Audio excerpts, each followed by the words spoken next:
Привет, это Тимур, и вы смотрите 5 вещей об Австралии, которых вы не знали.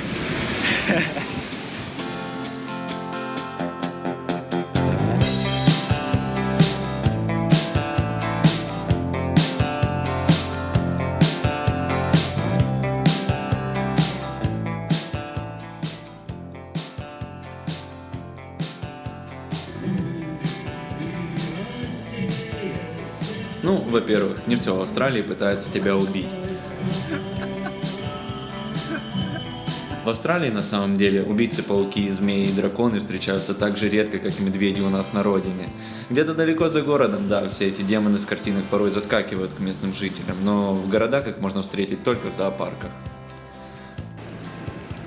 Вот доказательство. Я в лесу, меня никто не убивает. Ну, пока что. Более того, города так стерильны, что тут даже нету ламповых бродячих животных на улицах. Бродячие животные как бы есть, да, но только в ночных клубах в пятницу вечером. В общем, ребята, двухметровые пауки, они как и медведи с балалайками, их встретишь не каждый день, так что можете приколоть своих подружаний кентов по этому поводу. Островной neighborhood. Во всех крупных городах Австралии, как и принято в мегаполисах, suburban life, что можно перевести как жизнь в спальных районах. Только спальные районы эти состоят не из многоэтажек, а из частных домов. И все эти районы находятся в относительной близости к океану, от 20 до 40 минут езды, что очень круто. Передвижение на этом огромном острове значительно отличается от привычного русскому человеку. В среднем на тачке ты проезжаешь 1 километр за 1 минуту, за что спасибо трассам и шоссе, на которых относительно мало машин, так как население Австралии достаточно невелико, а вот штрафы тут как раз таки очень таки велики, поэтому все по городу едут строго 60, а по трассе 100. В Краснодаре я и почти все мои друзья росли в многоэтажках. И когда я только переехал в Австралию, это для меня была главной разницей между стилями жизни людей. Жизнь вне многоэтажек очень сильно меняет воспитание детей, а впоследствии всего социума. И, конечно же, сильно влияет на приоритеты и жизненные ценности людей.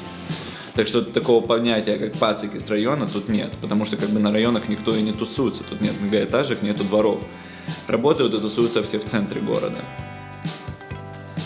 И, тем не менее, в Австралии очень дружная и расслабленная атмосфера. Я имею в виду очень. Вот несколько правил.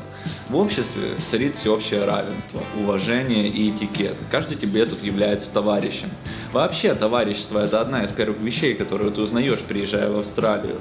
Тут все друг друга называют mate, что переводится как дружок. Вот каждый тебе как бы является дружком по дефолту.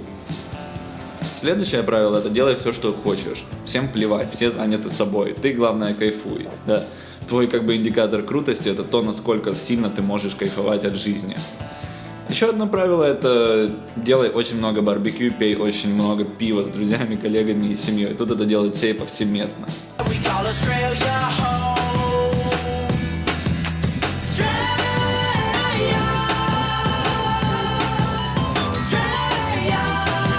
И, наверное, еще одно правило, это если ты хочешь звучать как местный чувак, то ленись произносить слова.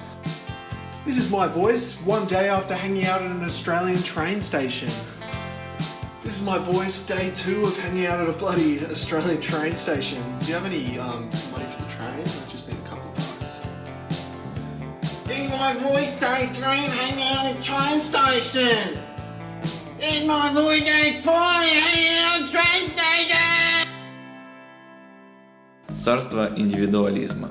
Сделай себя сам. Решают мозги и умения, но связи при этом никто не отменял. В Австралии, как и во многих капиталистических странах, много внимания уделяется своей персоне и своей карьере. Деловые связи тут называют нетворкингом, и проходит он повсеместно.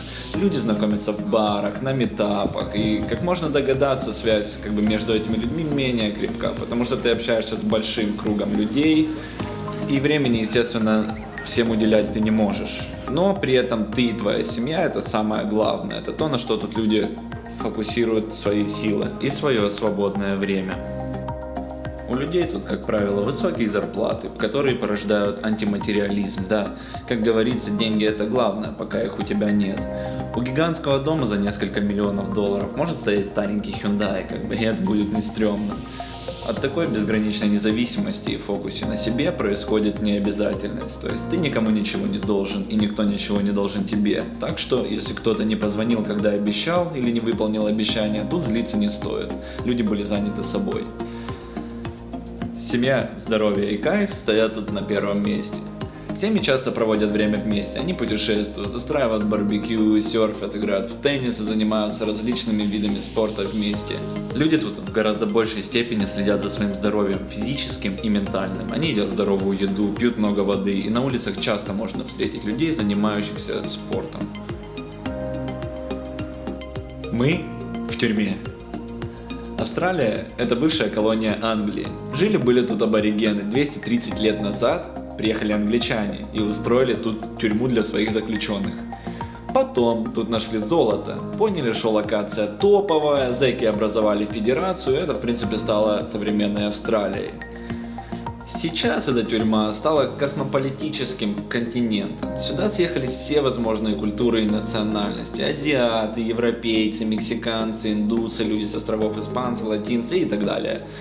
Никто друг другу в принципе не мешает. Все тусуются, работают, занимаются спортом вместе. Есть, конечно, культурные такие интровертики, которые не высовываются дальше своих комьюнити. Но в целом тут люди приветствуют культурное многообразие.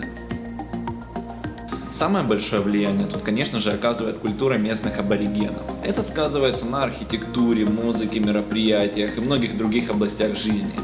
Немалое влияние также оказывает и азиатская культура, так как тут много людей с Азии, потому что Азия находится близко к Австралии. У них даже есть свои там Чайнатауны, азиатские кварталы в центрах городов.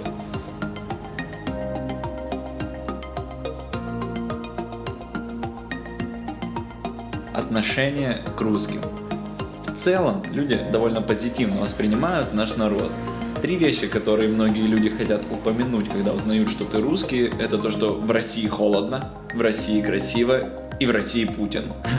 Да, как человек, не имеющий активной такой политической позиции, я был удивлен, что наш народ, в принципе, отождествляют иногда с нашим президентом.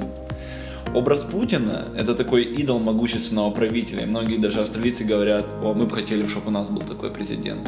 Так что респект пиар-конторе, которая занимается вопросами внешней политики России. Наш акцент и наше поведение очень заклишировано. Нас считают такими грубыми и сильными такими туземцами.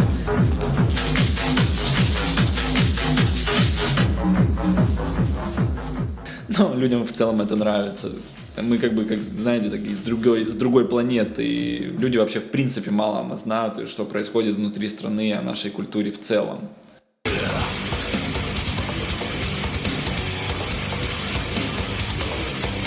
И, наверное, интересный факт, то, что русских часто путают с немцами и французами, когда не знают откуда, да, и угадывают, говорят: о, ты немец или ты французец. Ну нет, я не французец, я русский.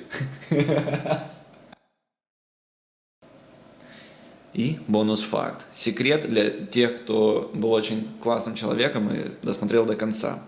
В Западной Австралии нету русской и кавказской кухни. Так что бизнесмены, вот вам новый рынок. Врывайтесь, люляшки, шашлычки, там, все дела, вот эти приколясики, открывайте. Народ тут очень это любит. И нужны люди, кто умеют вкусно готовить и шарить в бизнесе.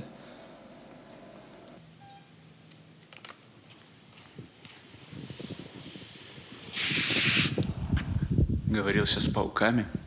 Они сказали, что желают увидеть ваше мнение в комментах, так что пишите комменты, говорите, что нравится, что не нравится. И до скорых встреч!